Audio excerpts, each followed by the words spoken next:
तर नमस्कार मित्रांनो, कशा आहेत सगळे. तर हे बघा, एक छोटासा पक्षी आहे.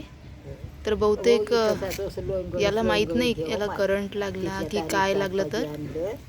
तर हे पक्षी जे आहे ना, एकदम बिचारं म्हणजे कसं तरीच करत होतं.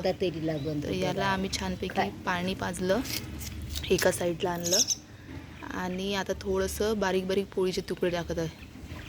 तर बघा, आजकाल हे DP वगैरे बनलेले आहे, इलेक्ट्रिक वायर्स वगैरे असतात, त्याच्यामुळे या छोट्या छोट्या पक्ष्यांचं किती नुकसान होते.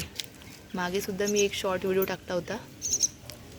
बघा बघा, ती भीत आहे दादी, ते भेते ते भेत आहे मित्रांनो आम्हाला, आणि आवाज करत आहे.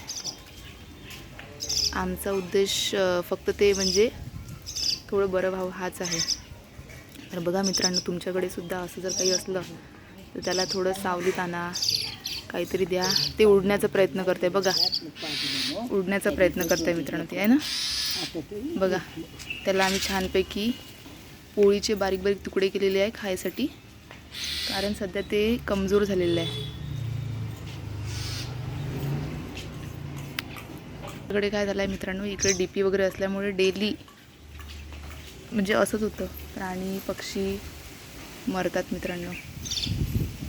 बघा बिचारं कसं करत आहे, भीत आहे ते.